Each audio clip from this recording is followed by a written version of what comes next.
Morning, everybody. Well, today I'm making an all-day project. Something in honor of my grandmother. Today is Grandma Elizabeth's birthday. She'd be well over 100 if she was alive today. Here's another picture of her with my mom, my sister, and my niece and myself. Of course, I was very young in those days. Grandma Elizabeth was definitely a Victorian lady. So today, in her honor, I'm making Hungarian goulash. I know Grandma Elizabeth loves Hungarian goulash, and that's what we're going to be making today. We're going to put the beef stew in oil like we did last time for the beef when I made beef stew. Watch out, it's slick. Keep your pets away from it because sometimes oil will split for no reason at all. Oh boy, folks. Well, Grandma Elizabeth was a devout baker. She was a fantastic baker and cooker. She actually taught me how to make a lot of wonderful stuff. The meat's a little bit frozen, folks, not to worry about it. Here we go. What we're going to do is we're going to fry this with oil. Oh, this is hot enough. The oil is hot enough. When you have, we personally you got to be careful because they can really get burned with that. It just splits all over the place. I learned how to make butter cookies from Grandma. I learned how to make cream cheese cookies with cocoa oven. I still have the recipe for her. And she loved Hungarian goulash, and whenever she made it, it took her hours and hours to make it because we didn't have crock pots back in those days. Water, and we used to go to haul over beef. If I can find that picture of me sitting on the beach with her, I would gladly show you if I can locate it. Stew into the crock pot. Now this is what's going to cook it all day, to add a little oil into it from the, what's left over, the juice or whatever you call it. Now what I want to do now, folks, is I want to put the seasoning in. I'm going to go to the next step. I'm going to add all this wonderful juice that's going to go with salt. Grandma had a thing about her food. It had to be seasoned. Now I want to cut up an onion. She used a lot of garlic powder.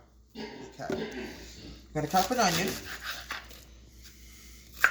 It took Grandma sometimes, I think, 12 hours to make a good goulash. This is a little bit shorter when you use a crock pot. Here we go. I'm going to put some onions in here. Oh, it smells good already, folks. Oh. I used to love going over her house on the weekends when she taught me so much things about baking and how to be a lady. Oh. She had a thing about my hair, folks. I don't know what it was with my hair. She always said, Debbie, brush your hair. And she was, like I said, a very Victorian lady. Oh, she was Victorian. Came from the old country of Hungary. All right, now we're going to go to the next step. It's going to be the sauce. Beef broth. We already opened it. Make sure you keep this refrigerated, okay? Here we go. I'm adding in about 2 cups of beef broth. It says 1 3/4, but beef broth is very close to beef broth. You know, we're done with it. And when you open it, you always have to refrigerate it. I'm adding in a can of tomato paste. This is what's going to give it really good flavor, the tomato paste. And also Hungarians have a thing for some odd reason about paprika. I don't know what it is with paprika, but they love paprika. Adding in a can of tomato paste. You don't have to use the whole can, but I'm going to use most of it. I want to give it a really good flavor.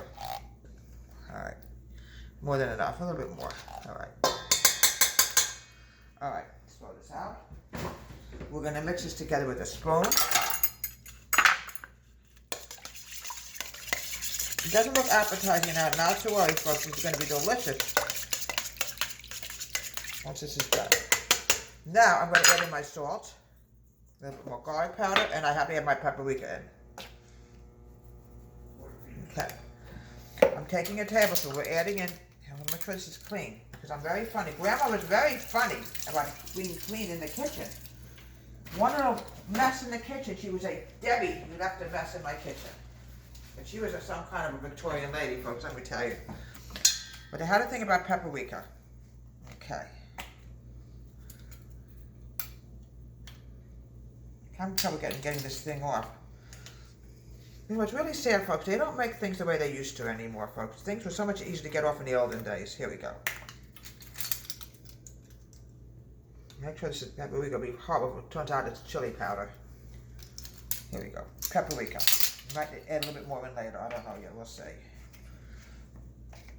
Okay. We're going to mix this together. Now, what we're going to do now is we're going to put it over the stewing beef. Alright. It's only tomato paste, not to worry, folks. I'm going to mix it together.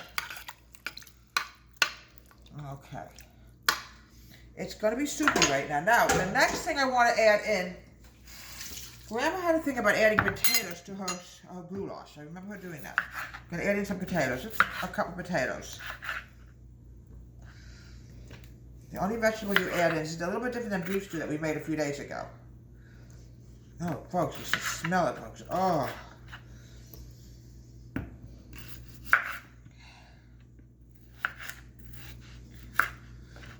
Here we go. Just a few potatoes, that's all we need. We don't need a lot of stuff in here. It's a little bit different than beef stew.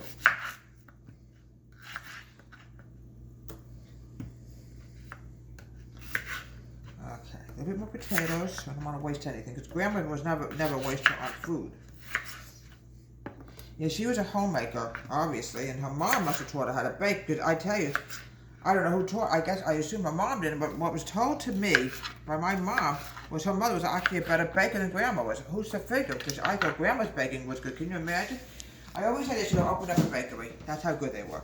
All right, now we're going to add some more seasoning in here. Lots of seasoning, because Grandma had to think about seasoning food. And even a little bit more paprika will not hurt. A little bit. There we go. All right, we're going to cook this at high heat.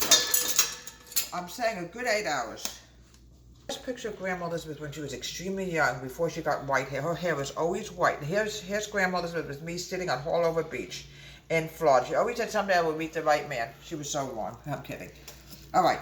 Now, what we're going to do now is I'm going to add a 1/4 cup of water into this bowl. I'm taking out 3 tablespoons of flour. We want to try to thicken this. 1. I add a little bit more flour in by itself. We don't know yet. We have to see if it thickens. Okay. And mix it together. Okay, we're going to dump it in here. All right, we're going to stir it. Stir it. And we hope this thickens. It looks like it's starting to thicken already. Yes, it's definitely thickened. All right, we're going to cook this. We're going to keep it up for about 15, 20 minutes. And it'll be all ready. We'll serve it over butter noodles. Here we have delicious Hungarian goulash. This is in honor of my Grandma Elizabeth, and she was a devout Hungarian cook. She really made wonderful, wonderful food. Tasted delicious. Her mom was just as good as a cook. And every weekend now and then, no, almost every weekend I would go to Grandma Elizabeth's house and have her learn how to cook with me. She taught me how to cook a lot of this stuff. It's great served over butter noodles and corn. From Deborah H. Home Country Kitchen, happy birthday, Grandma Elizabeth. We're thinking about you today. From Deborah H. Home Country Kitchen. Have a great day. Please subscribe to my wonderful YouTube channel.